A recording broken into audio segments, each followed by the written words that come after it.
Rival Rails, the Race to Build America's Greatest Transcontinental Railroad by Walter R. Borneman.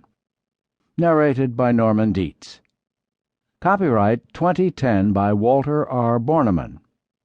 This unabridged audiobook is published by arrangement with Random House, an imprint of the Random House Publishing Group, a division of Random House Incorporated, and was produced in the year 2010 by Tantor Media Incorporated, which holds the copyright thereto. Introduction. Railroad Battleground.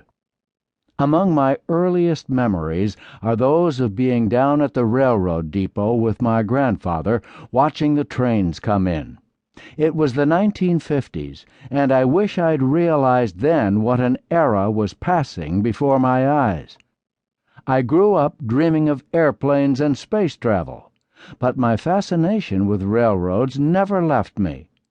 Ironically, 50 years later, there's been a great resurgence in America's dependence on rails. It'll never be the same as the Santa Fe Super Chief, of course, or the California Zephyr that I rode west from Chicago with Grandpa and Grandma, but America's commerce still rides the rails. No more so than on the direct Los Angeles to Chicago super route across the American Southwest. Much has been written about America's first transcontinental railroad, but driving the Golden Spike at Promontory Summit in 1869 signaled merely the beginning of the Transcontinental Railroad saga.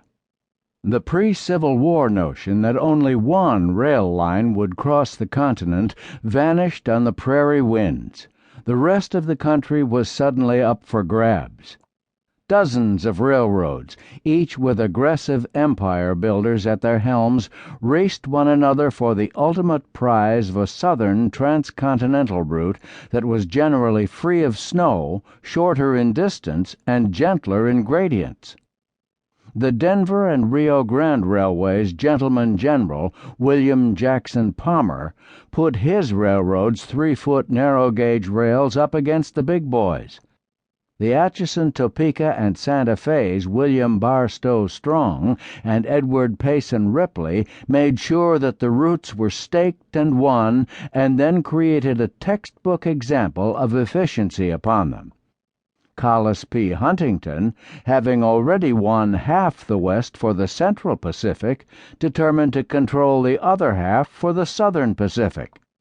Above them all floated the shadowy hand of Jay Gould, a man who bought and sold railroads as readily as some men traded horses.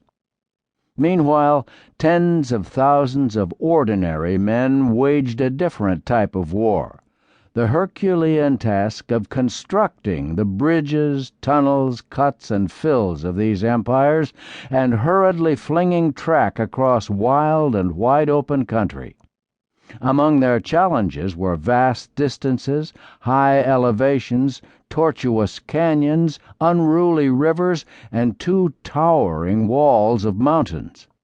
The better routes were often not to be shared, admitting no passage wider than the ruts of a wagon or the steel rails of a single track of railroad. From wagon ruts to railroad empire, this is the story of the battles to control the heavily contested transportation corridors of the American Southwest and to build America's greatest transcontinental route through them. When the dust finally settled, the southern route linking Los Angeles and Chicago had become the most significant of the nation's transcontinental railroads.